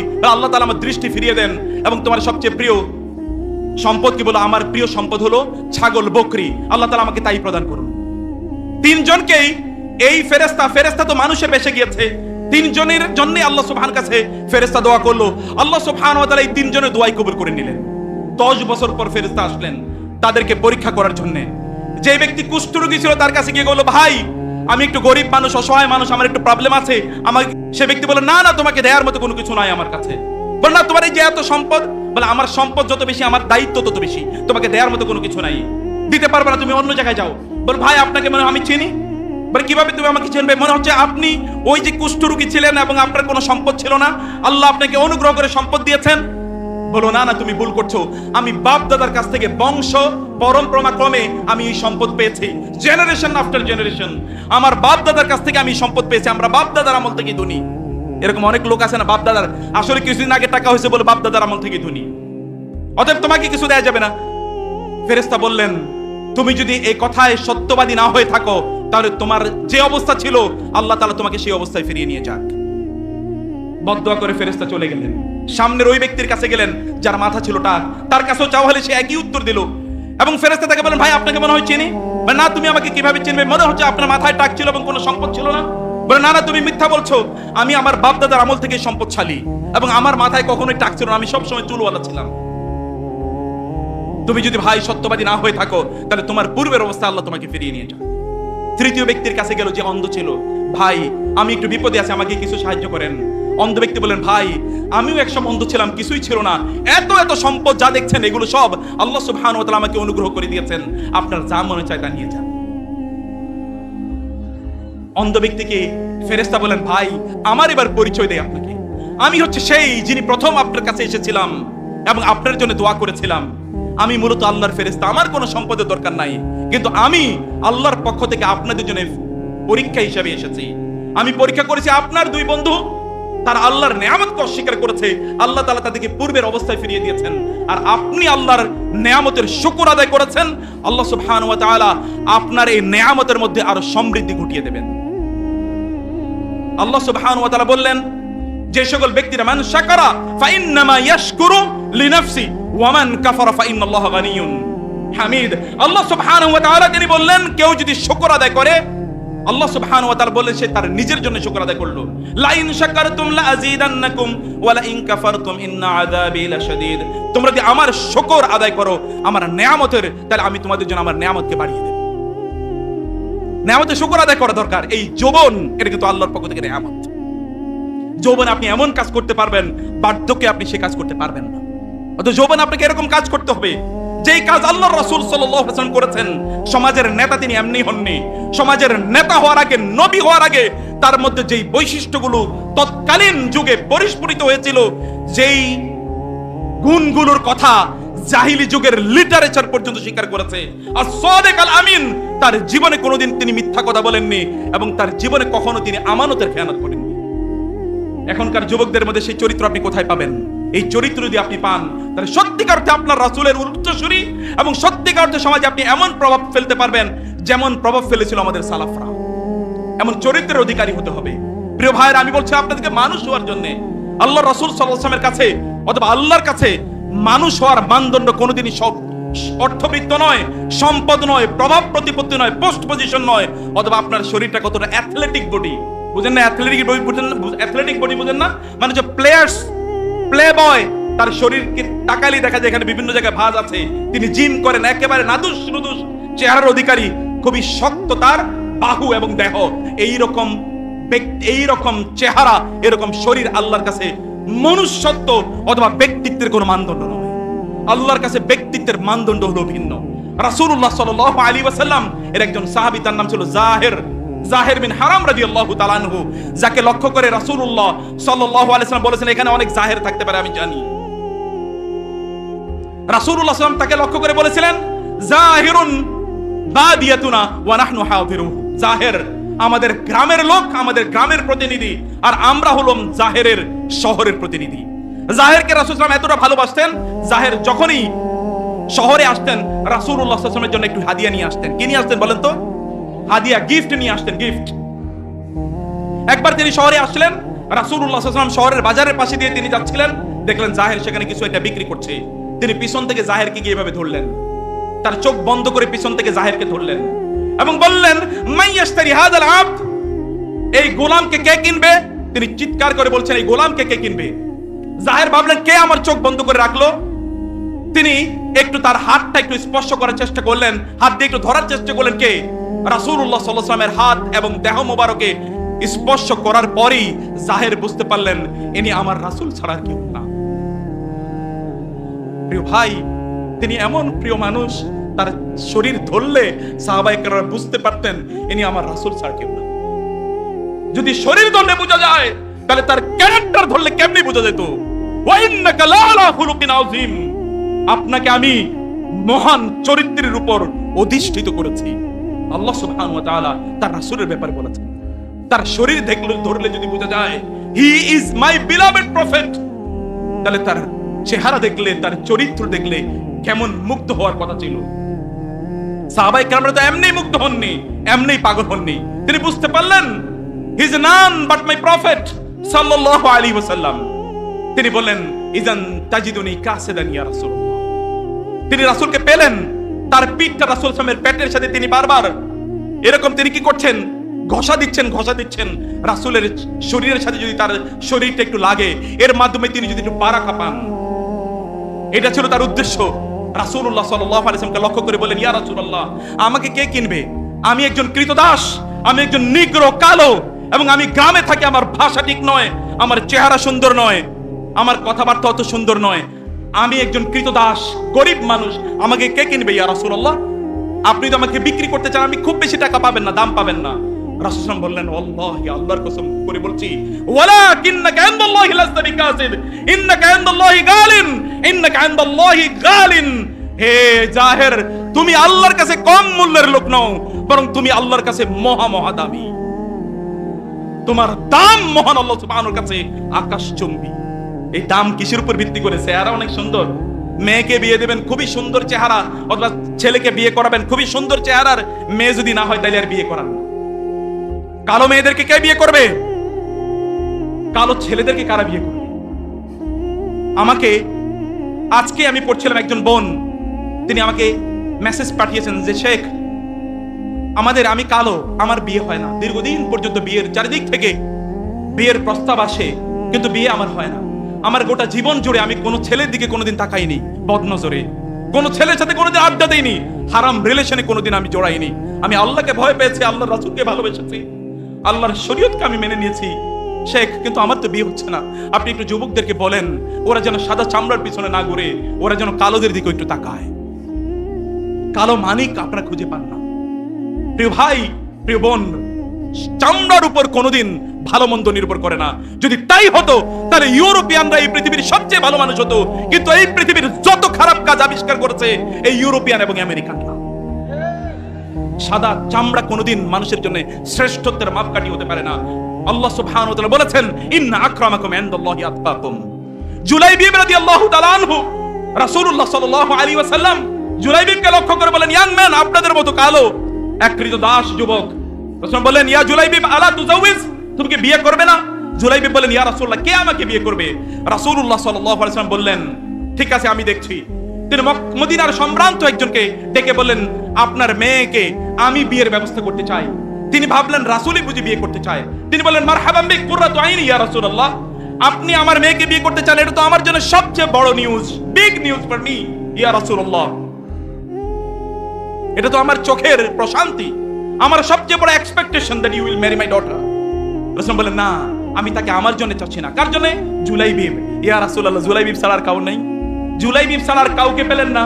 মদিনার সবচেয়ে অসহায় শিশুটির জন্য, যুবকের জন্য আমার মেয়েকে আপনি চাইলেন, কারণ তিনি সম্ভ্রান্ত আনসার গোত্রের তিনি লোক, সম্ভ্রান্ত তিনি লোক। রাসূলুল্লাহ সাল্লাল্লাহু আলাইহি ওয়াসাল্লাম বলেন না, আমি তার জন্য চাচ্ছি। তিনি বলেন তাইলে আমাকে একটু বাসায় যেতে দেন, আমার ওয়াইফের সাথে একটু কনসাল্ট করব। ওয়াইফের সাথে কি করব? পরামর্শ নেব। ওয়াইফের সাথে পরামর্শ রাসূলুল্লাহ অনুমোদন করলেন। যুবকরা যারা আছেন, বৃদ্ধরা যারা আছেন, শুনবেন, সকল ক্ষেত্রে আপনাদের স্ত্রীদের সাথে পরামর্শ করবেন। এটা রাসূলের সুন্নাহ, এটা রাসূলের কি সুন্নাহ। আল্লাহর রাসূল সাল্লাল্লাহু আলাইহি ওয়াসাল্লাম ভালোবাসা কিভাবে, একটা ভালোবাসাময় একটা ফ্যামিলি কিভাবে তৈরি করেছেন দেখুন। এটা আলোচনা কমপক্ষে 10 ঘন্টার আলোচনা। এটা রাসূলের ফ্যামিলি লাইফ কেমন ছিল এটা বলার জন্য। রাসূলুল্লাহ সাল্লাল্লাহু আলাইহি ওয়াসাল্লাম কিভাবে তার স্ত্রীদেরকে ভালোবাসেছেন এবং তার স্ত্রীগণ রাসূল সাল্লাল্লাহু আলাইহি ওয়াসাল্লামকে কিভাবে ভালোবেসেছেন, এটা এই narrative of 10 hours at least. আমি সেই দিকে যাচ্ছি না। রাসূলুল্লাহ সাল্লাল্লাহু আলাইহি ওয়াসাল্লাম তিনি অনুমোদন করলেন, যাও তোমার স্ত্রীর সাথে কথা বলো। তিনি গেলেন, স্ত্রীকে বললেন, রাসূল তোমার মেয়ের ব্যাপারে প্রস্তাব করেছে। সুবহানাল্লাহ, রাসূল সাল্লাল্লাহু আলাইহি ওয়াসাল্লাম প্রস্তাব করেছেন, তার স্ত্রীও ভুল বুঝলেন। ভালো, খুবই ভালো। বলে না, তার নিজের জন্য নয়। কার জন্য? জুলাইবিব। রাসূল কি জুলাইবিব ছাড়া আর কাউকে খুঁজে পায় নাই আমার মেয়ের জন্য? মেয়ে কিন্তু ঘরের ভিতরে পর্দার অন্তরালে। মেয়ে বলেন, বাবা আমার একটা কথা আছে। কি কথা? বাবা, আল্লাহর রাসূল প্রপোজাল পাঠিয়েছেন, সেই প্রপোজালকে আপনারা প্রত্যাখ্যান করছেন। বাবা, এটা কেমন কথা হলো? রাসূলের প্রস্তাবকে আপনারা প্রত্যাখ্যান করছেন। ما كان لمؤمن ولا مؤمنة إذا قضى الله ورسوله أمرا أن يكون لهم الخيرة من أمرهم فلا وربك لا يؤمنون حتى يحكموك فيما شجر بينهم ثم لا يجدوا في أنفسهم حرجا مما قضيت ويسلموا تسليما। আল্লাহ তাআলা বলেন, ঈমানদারের ঈমানের একটা বৃহত্তর একটা সিম্পটম, একটা সাইন, একটা ইন্ডিকেশন হলো আল্লাহ এবং আল্লাহর রাসূল যা বলে তারা শর্তহীন, বিনা শর্তে, বিনা বাক্যে তা মেনে নেয়। আপনাদের অবস্থা কি? আপনাদের অবস্থা হলো এরকম। রাসূল সাল্লাল্লাহু আলাইহি ওয়াসাল্লাম বলছে, কি হয়েছে? ওই হুজুরে কি বলছে এটা আগে বলেন। রাসূলের কথা আপনার কাছে কোনো গুরুত্বই রাখে না। আমি জেনে বলছি, বুঝে বলছি, এবং আই উইটনেস ইট এভরিডে। রাসূল কি বলেছেন তাতে কি আসে যায়? অমকে কি বলেছেন তা দেখুন, সেটা হচ্ছে আপনাদের বিষয়ে। রাসূলুল্লাহ সাল্লাল্লাহু আলাইহি ওয়াসাল্লাম যা বলেছেন, রাসূলুল্লাহ সাল্লাল্লাহু আলাইহি ওয়াসাল্লামের আপন কাজিন যায়েনব রাদিয়াল্লাহু তাআলা, যায়েনব বিনতে জাহাশ রাদিয়াল্লাহু তাআলা আনহা, রাসূলুল্লাহ সাল্লাল্লাহু আলাইহি ওয়াসাল্লাম তাকে বললেন যে আমি তোমাকে বিয়ে দেব। কার কাছে? আমি তোমাকে যায়েদের কাছে বিয়ে দিতে চাই, যায়েদ ইবনে হারেসা। যায়েনব বলেন, ইয়া রাসূলুল্লাহ, যায়েদের কাছে বিয়ে দিতে চান, আর কাউকে আপনি খুঁজে পাননি? বলেন, না, আমি তার কাছেই তোমাকে বিয়ে দিতে চাই। রাসূলুল্লাহ সাল্লাল্লাহু আলাইহি ওয়াসাল্লামের কথা শুনে যায়েনব রাদিয়াল্লাহু তাআলা আনহু, যায়েনব রাদিয়াল্লাহু তাআলা আনহা, তিনি রাসূলুল্লাহ সাল্লাল্লাহু আলাইহি ওয়াসাল্লামের কথা শুনে তিনি চলে গেলেন। আপনারা মনোযোগ দিয়ে এইদিকে কথা শুনুন। রাসূলের কথা শুনছেন, আপনারা এইদিকে মনোযোগ দিয়ে শুনুন। রাসূলুল্লাহ সাল্লাল্লাহু আলাইহি ওয়াসাল্লাম তিনি বললেন যে আমি যায়েদ ইবনে হারেসার কাছেই তোমার বিয়ে দিতে চাই। রাসূলুল্লাহ সাল্লাল্লাহু আলাইহি ওয়াসাল্লামের এই কথা বলার পর যায়েনব রাদিয়াল্লাহু তিনি চলে গেলেন। কিছুক্ষণ পর যায়েনব রাদিয়াল্লাহু তাআলা আনহা তার অনুপস্থিতিতে আল্লাহ সুবহানাহু ওয়া তাআলা আয়াত নাযিল করে দিলেন, ফালা ওয়া রাব্বিকা লা ইউমিনুনা হাত্তা ইউহাক্কিমুকা ফীমা শাজারা বাইনাহুম সুম্মা লা ইয়াজিদু ফি আনফুসিহিম হারাজাম মিম্মা কাদাইত ওয়া ইউসাল্লিমু তাসলিমা। যায়েনব রাদিয়াল্লাহু তাআলা আনহা এই আয়াত নাযিল হওয়ার পর তিনি দৌড়ে আসলেন রাসূলের কাছে এবং বললেন, ইয়া রাসূলুল্লাহ, আপনি কি এটা চান যে আমি যায়েদকে বিয়ে করি? বলে, হ্যাঁ, আমি এটা চাই। রাসূলুল্লাহ সাল্লাল্লাহু আলাইহি ওয়াসাল্লামের মুখে তখন যায়েনব রাদিয়াল্লাহু তাআলা বললেন, ইয়া রাসূলুল্লাহ, আপনি যা চেয়েছেন, আপনার যা বক্তব্য আমার বক্তব্য তাই।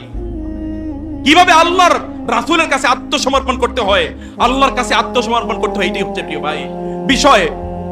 জুলাইবিব রাদিয়াল্লাহু তাআলা আনহুকে রাসূলুল্লাহ সাল্লাল্লাহু আলাইহি ওয়াসাল্লাম বিয়ের ব্যবস্থা করে দিলেন। ওই নারীর সাথে তার বিয়ে হলো। বছর ঘোরার আগেই জুলাইবিব রাদিয়াল্লাহু তাআলা যুদ্ধের ময়দানে চলে গেলেন। যুদ্ধের ময়দানে যুদ্ধ হলো, অনেক লোক সেখানে শাহাদাত বরণ করলো।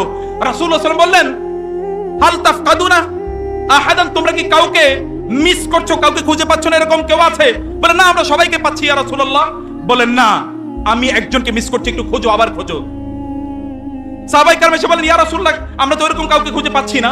রাসূল বললেন, আনা আফকিদু জুলাইবিব, আমি জুলাইবিবকে খুঁজে পাচ্ছি না, জুলাইবিবকে খোঁজো তো। দেখা গেল জুলাইবিব রাদিয়াল্লাহু তাআলা আনহু একটা জায়গায় পড়ে আছেন। 7 জনকে তিনি হত্যা করেছেন, 7 জন আল্লাহর শত্রুকে তিনি হত্যা করেছেন এবং তিনিও যুদ্ধের ময়দানে শাহাদাত বরণ করেছেন। রাসূলুল্লাহ সাল্লাল্লাহু আলাইহি ওয়াসাল্লাম সেখানে গেলেন, এবং যাওয়ার পর রাসূল বললেন, হাযা জুলাইব হুয়া মিন্নি আনা মিনহু। আল্লাহর কসম করে বলছি, আল্লাহর রাসূল যদি এই কথা আমার জন্য বলতো, আমার গোটা পৃথিবী আমি আল্লাহ সুবহানাহু ওয়া তাআলার জন্য বিলিয়ে দিতাম। আল্লাহর রাসূল জুলাইবকে লক্ষ্য করে বলে, হুয়া মিন্নি ওয়া আনা মিনহু। Julaib is from me and I am from Julaib. Julaib is part of me and I am a part of Julaib. Julaib আমার অংশ এবং আমি জুলাইবের অংশ। রাসূলুল্লাহ সাল্লাল্লাহু আলাইহি ওয়াসাল্লাম এরপর যে কাজটি করলেন, ইয়া রাসূলুল্লাহ ফিদাকা আবি ওয়া উম্মি ইয়া রাসূলুল্লাহ, আপনার জন্য আমার মা এবং বাবাকে কুরবানি করে দিতে পারি ইয়া রাসূলুল্লাহ। রাসূলুল্লাহ জুলাইবকে তিনি তার দুই হাতে পাজা কোলে করে নিলেন এবং রাসূলুল্লাহ সাল্লাল্লাহু আলাইহি ওয়াসাল্লাম তাকে তার কবরে শায়িত করে দিলেন। এই সৌভাগ্য কয়জনের হয় প্রিয় ভাই?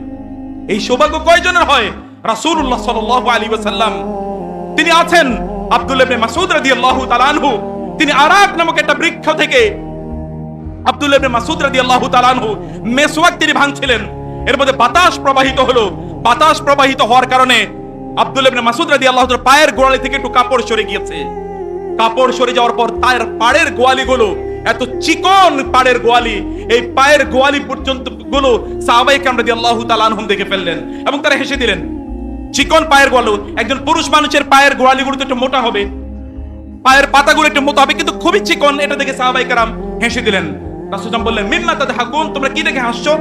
সাহাবায়ে কেরাম রাদিয়াল্লাহু তাআলা বললেন, মিন দিক্কাতি সাকাইহি ইয়া রাসূলুল্লাহ, তার পায়ের গোছাগুলো, গোড়ালিগুলো খুবই চিকন, এটা দেখে আমরা হেসে দিলাম।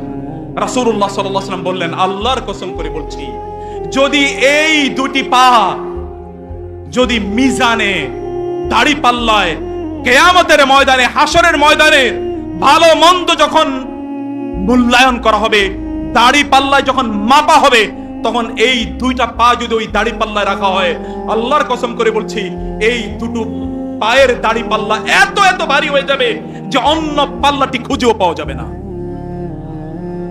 আল্লাহর কসম করে বলি প্রিয় ভাই, আপনাদেরকে সাক্ষী রেখে বলছি, ওই দুটো পা যদি আমি এখানে পেতাম, ওই দুটো পায়ে আমি চুম্বন করতাম। ওই আব্দুল্লাহ ইবনে মাসউদের দুটো পা যদি আমি পেতাম, ওই দুটো পায়ে আমি চুম্বন করতাম। রাসূলুল্লাহ সাল্লাল্লাহু আলাইহি ওয়াসাল্লাম যাচ্ছেন, আব্দুল্লাহ ইবনে মাসউদ রাদিয়াল্লাহু তাআলা কোরআন তেলাওয়াত করছেন, এশার সালাত তিনি যাচ্ছেন কোরআন তেলাওয়াত করছেন। আব্দুল্লাহ ইবনে মাসউদ রাদিয়াল্লাহু তাআলা আনহু রাসূল সাল্লাল্লাহু আলাইহি ওয়াসাল্লাম যাচ্ছেন আবু বকর এবং ওমরকে কাছে নিয়ে, কারণ আবু বকর এবং ওমর তার দুজন সঙ্গী, স্থায়ী সঙ্গী। এই দুজন তার পাশে এখন শুয়েও আছেন, জীবনেও সঙ্গী, মরণেও সঙ্গী। এবং রাসূল যখনই বলতেন আনা ওয়া আবু বকর ওয়া ওমর, তিনি বলতেন আল্লাহ আমি এবং আবু বকর এবং ওমর আপনার সামনে আছি। উহুদ পাহাড়কে তিনি বলছেন লক্ষ্য করে, উহুদ পাহাড় তুমি কেন কাঁপো? তুমি দেখো না তোমার সামনে নবী আছে এবং আবু বকর ওমর আছে? আবু বকর এবং ওমরকে তিনি নিয়ে যাচ্ছেন এশার সালাতের পর। আব্দুল্লাহ ইবনে মাসউদ রাদিয়াল্লাহু কোরআন তেলাওয়াত করছেন। রাসূল সাল্লাল্লাহু আলাইহি ওয়াসাল্লাম আব্দুল্লাহ ইবনে মাসউদের কোরআন তেলাওয়াত শুনে তিনি থ মেরে তিনি দাঁড়িয়ে গেলেন, মনোযোগ দিয়ে তিনি কোরআন তেলাওয়াত শুনছেন। কেমন হতো যদি আপনি কোরআন তেলাওয়াত করছেন, রাসূল সাল্লাল্লাহু আলাইহি ওয়াসাল্লাম ঠায় দাঁড়িয়ে আপনার কোরআন তেলাওয়াতটা শুনছেন? কেমন হতো এটি? প্রিয় ভাই, আমার জীবনের এটা আমার সবচেয়ে প্রিয় স্বপ্ন, যদি আল্লাহর রাসূলকে আমি একটা কথা শোনাতে পারতাম, যদি আমি তাকে বলতে পারতাম তার সামনে, ইয়া রাসূলুল্লাহ লাভ ইউ ইন্নী উহিব্বুকা ইয়া রাসূল, আমি আপনাকে ভালোবাসি ইয়া রাসূলুল্লাহ, এগুলো যদি বলতে পারতাম, আমার আজম লালিত স্বপ্ন। রাসূলুল্লাহ সাল্লাল্লাহু আলাইহি ওয়াসাল্লাম দাঁড়িয়ে কোরআন তেলাওয়াত শুনছেন। কোরআন তেলাওয়াতের পর দোয়া করলে দোয়া কবুল হয়, এটা আপনি জানেন। সাহাবায়ে কেরাম রাদিয়াল্লাহু তাআলার আমল ছিল, সহিহ সনদ দ্বারা বর্ণিত। রাসূলুল্লাহ সাল্লাল্লাহু আলাইহি ওয়াসাল্লাম যখন আব্দুল্লাহ ইবনে মাসউদ যখন দোয়া করছেন, রাসূল সাল্লাল্লাহু আলাইহি ওয়াসাল্লাম বলছেন আমিন আমিন আমিন। কি মনে হয় আপনার? আপনি দোয়া করছেন, আল্লাহর রাসূল আমিন বলছেন, এই দোয়াটি কোনোদিন প্রত্যাখ্যাত হওয়ার সম্ভাবনা আছে? আল্লাহ রাসূল দোয়া এর ক্ষেত্রে আমিন বলছেন। চলে গেলেন রাসূল সাল্লাল্লাহু আলাইহি ওয়াসাল্লাম, চলে গেলেন একদিকে, আবু বকর ওমর অন্যদিকে চলে গেলেন। ফজরের পর ওমর রাদিয়াল্লাহু তাআলা আনহু আব্দুল্লাহ ইবনে মাসউদের বাসায় গিয়ে বলেন, কংগ্রাচুলেশনস ইয়া আব্দুল্লাহ। আব্দুল্লাহ কংগ্রাচুলেশনস। বলে কিসের কংগ্রাচুলেশন? বলে গত রাতের একটা অবিস্মরণীয় ঘটনা ঘটেছে। কি ঘটনা? আমরা যাচ্ছিলাম, তুমি কোরআন তেলাওয়াত করছিলে, রাসূল তেলাওয়াত শুনছিলেন, তার চেয়ে আরো আশ্চর্যজনক ঘটনা ঘটেছে। কি? তুমি যখন দোয়া করছিলে তখন রাসূল সাল্লাল্লাহু আলাইহি ওয়াসাল্লাম বলছিলেন আমিন আমিন আমিন। কি সৌভাগ্য তোমার! আব্দুল্লাহ ইবনে মাসউদ বলেন, থ্যাংক ইউ ভেরি মাচ, আশকুরুক, তোমাকে অনেক অনেক ধন্যবাদ, কিন্তু you are not the first to inform me of this. তুমি আমাকে প্রথম এই সংবাদ জানাওনি, তোমার আগে আবু বকর এসে আমাকে এই সংবাদ জানিয়ে গিয়েছে। কেমন সমাজ, কেমন সমাজ এটা! সুখের সংবাদগুলো কিভাবে তারা শেয়ার করে নেয়, সুখের সংবাদগুলো কিভাবে শেয়ার করে নেয়। আর আমাদের ক্যারেক্টার হলো কি, ইযা জাআহুম আমরুম মিনাল আমনি আউল খাউফি আযাউ বিহি। মুনাফিকদের আলামত কোন সংবাদ পেলে এটা চারিদিকে ছড়িয়ে দেয়। এটা কি সত্য নাকি মিথ্যা এরকম কোনোদিন যাচাই করার কোনো সম্ভাবনাই থাকে না, সময় থাকে না লোকদের। আমি বলে যাচ্ছি ইয়াং ম্যান, আমি বলছি ইয়াংদের কিনে আমি বেশি বেশি ভাবি। আফসারি ভাই আছেন, উনি অনেক আলোচনা করবেন, মূলত হি ইজ দ্য সেলিব্রিটি, অতএব তিনি মূলত এখানকার আলোচক। আমি তার আগে একটু ওয়ার্ম আপ সেশন করলাম। ওয়ার্ম আপ বুঝেন তো নাকি? দৌড় দেয়া। আপনি একটু ওয়ার্ম আপ করে দিলাম আপনাদেরকে। রাসূলুল্লাহ সাল্লাল্লাহু আলাইহি ওয়াসাল্লাম এর অবস্থাটা ছিল এরকম যে সাহাবায়ে কেরামদেরকে তিনি এভাবে গঠন করেছেন। কাব রাদিয়াল্লাহু তাআলা কাব বিন মালিকের ওয়া আলা সালাসাতিল্লাযিনা খুল্লিফু, যখন কাব বিন মালিকের তওবা আল্লাহ সুবহানাহু ওয়া তাআলা কবুল করে নিলেন, রাসূল সাল্লাল্লাহু আলাইহি রাতের গভীর রাতে মধ্যরাতে তিনি জেগে উঠলেন, এসে হাফসা রাদিয়াল্লাহু বলেন, ইয়া রাসূলুল্লাহ, মনে হচ্ছে যেন কাবদের ব্যাপারে খুশির কোন সংবাদ এসেছে। বলেন হ্যাঁ, একটা ভালো সংবাদ এসেছে, তাদের তওবা আল্লাহ তাআলা কবুল করে নিয়েছেন। তিনি বলেন, ইয়া রাসূলুল্লাহ, তাহলে কি আমি সবাইকে সংবাদ জানিয়ে দেব? বুখারীর হাদিস, আমি কি সবাইকে এই সংবাদ জানিয়ে দেব? বলেন না না না, এই সংবাদ জানিয়ে দিও না, তাহলে মদিনার লোকদের আজকে ঈদের দিন হয়ে যাবে। এই রাতের বেলা তারা ঘুমাবে না, ওদের রাতের ঘুমটা তখন ক্ষতিগ্রস্ত হবে। সকালবেলা আমরা তাদেরকে জানাবো। সকালবেলা যখন জানানো হলো, লম্বা হাদিস, আমি সে হাদিসে যাচ্ছি না, কাব রাদিয়াল্লাহু তাআলা যখন শুনলেন তার তওবা কবুল হয়েছে, লোকরা বলছেন, ইয়া কাব আবশির, হে Kaab, take the good tidings, glad tidings that you have been forgiven by আল্লাহ।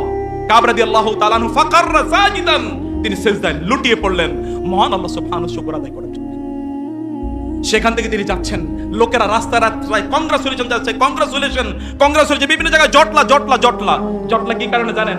আপনাদের মতো ষড়যন্ত্র করার জটলা নয়, ফর দেম। মনে হচ্ছে ঈদের দিন কাবদেরকে আল্লাহ ক্ষমা করে দিয়েছেন। The biggest news for the city dwellers, এখানকার জনপদের লোকদের জন্য সবচেয়ে বড় নিউজ যে কাবদেরকে আল্লাহ ক্ষমা করে দিয়েছেন।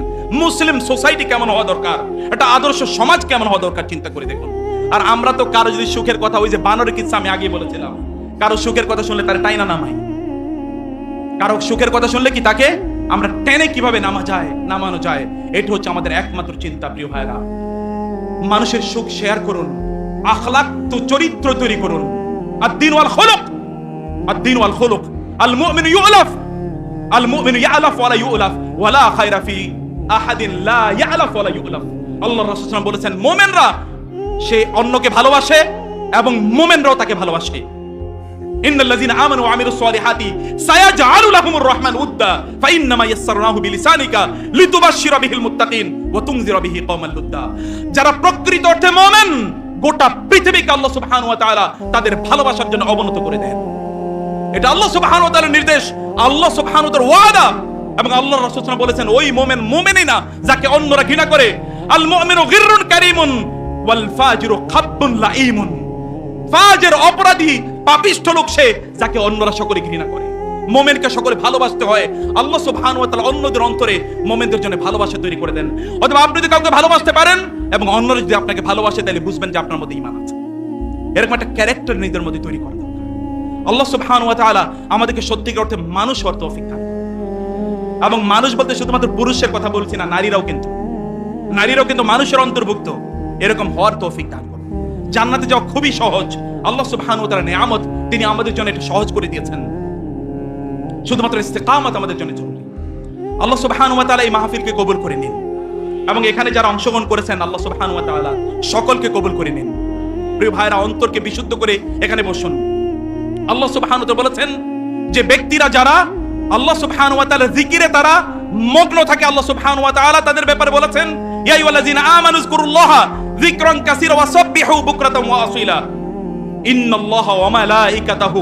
আল্লাহ সুবহানাহু ওয়া তাআলা বললেন যে যেই সকল ব্যক্তিরা আল্লাহ সুবহানাহু জিকিরে মশগুল থাকে, আল্লাহ সুবহানাহু ওয়া তাআলা এবং রাসূল এবং সকল ফেরেশতারা ইউসাল্লুন, তাদের উপর আল্লাহ সুবহানাহু ওয়া তাআলা এবং তার রাসূল এবং তার ফেরেশতাগণ আল্লাহ তাদের উপর রহম বর্ষণ করেন এবং ফেরেশতারা তাদের জন্য আল্লাহর কাছে ক্ষমা এবং রহম প্রার্থনা করতে থাকেন। লিয়ুখরিজাহুম মিনাজ যুলুমাতি ইলান নূর। আল্লাহ সুবহানাহু বলেন, আল্লাহ সুবহানাহু ওয়া তাআলা তাদেরকে অন্ধকার থেকে আলোর পথে নিয়ে আসবেন। অতএব এই যে আলোচনায় আপনারা অংশগ্রহণ করেছেন, এটা আপনাদেরকে অন্ধকার থেকে আলোর পথে নিয়ে আসতে পারে। কিন্তু আপনাদেরকে যেটা করতে হবে তা হলো মনোযোগ দিয়ে শুনতে হবে, মনোযোগ দিয়ে শুনতে হবে। শুধুমাত্র বিভিন্ন কথাবার্তা শুনে যাবেন, ইলমের কোনো কথা শুনবেন না, এমন যেন না হয়। দ্বীনি মজলিসগুলো মানুষকে অন্ধকার থেকে আলোর পথে নিয়ে আসার জন্য তৈরি হয়। আমাদের দুর্ভাগ্য হচ্ছে আপনি প্রতি বছর 52-53টা পর্যন্ত আপনি খুতবা শুনেন। প্রত্যেকটা খুতবা যদি একটা আলোকিত খুতবা হতো, মুসলিম সমাজ একটা আলোকিত, একটা জ্ঞানী সমাজে পরিণত হতো। কিন্তু তা তো হয় না। মুসলমানদের জন্য জ্ঞান অর্জন করা ফরজ, মুসলমানদের জন্য মূর্খ থাকা হারাম। মুসলমানদের জন্য মূর্খ থাকা কি হারাম, কারণ ফরজের বিপরীত হারাম। কোনো উপায় নাই। কিয়ামতের দিন বলবেন আমি জানতাম না। কেন আপনি জানলেন না? আপনি দুনিয়ার সব পণ্ডিত, সব কিছু আপনি জানেন, শুধুমাত্র আপনি আখিরাতের ব্যাপারে ওহুম আনিল আখিরাতি হুম গাফিলুন ইয়ালামুনা যাহিরাম মিনাল হায়াতিদ দুনিয়া ওহুম আনিল আখিরাতি হুম গাফিলুন। আল্লাহ তাআলা বলেন এরা দুনিয়ার সব জানে, সব কিছুর ব্যাপারে তারা বিজ্ঞ, প্রাজ্ঞ, ইন্টেলিজেন্ট, নলেজেবল, কিন্তু আখিরাতের ব্যাপারে বলে আমি কিছু জানি না। কোনো উপায় নাই, ডাবল পানিশমেন্ট। যারা বলবে আমি কিছু জানি না, আপনি বলবেন যে যারা কিছু জানে না তাদের শাস্তি কম, তাদের শাস্তি ডাবল। যেই ব্যক্তি গতকাল ক্লাসে উপস্থিত হয় নাই, এই ভয়ে যে ক্লাসে গেলে হুজুর মারবে অথবা স্যার মারবে, পরের দিন আসলে কি মাইর কম না বেশি? বেশি, ডাবল মাইর। কেন জানলেন এর জন্য একটা মাইর, আর কেন আমল করলেন এর জন্য 2 নম্বর মাইর? কোনো উপায় নাই। অতএব জ্ঞান অর্জন করতে হবে, জ্ঞান অর্জন করা ফরজ। কারণ জ্ঞান যারা অর্জন করেছে তারাই কেবল আল্লাহকে চেনে, আর কেউ চেনে না। যারা জ্ঞানী কেবল তারাই আল্লাহকে চেনে, অন্য কেউ চেনে না। ইন্নামা ইয়াখশাল্লাহু মিন ইবাদিল উলামা, কেবল আল্লাহ সুবহানাহু ওয়া তাআলা ভয় পায় তারাই, যারা আলেম। আলেম মানে আমি এবং আফসারি ভাই তাকে কিন্তু মনে করবেন না। আলেম মানে কিন্তু আমাদের আফতার ভাই আলেম, হি ইজ এ বিগ আলেম মাশাআল্লাহ। কারণ জ্ঞান অর্জন করার জন্য আপনাকে এমন একটা প্রাণ, এমন একটা অন্তর থাকতে হয়, একটা কলবুম মুনিব থাকতে হয়। কলবুম মুনিব, আওয়াবুম মুনিব। আল্লাহ সুবহানাহু বলেছেন একটা আওয়াব, একটা মুনিব, একটা অন্তর থাকা লাগে। আল্লাহ সুবহানাহু এমন একটা হৃদয়ের অধিকারী আমাদেরকে হওয়ার তৌফিক দান করুন।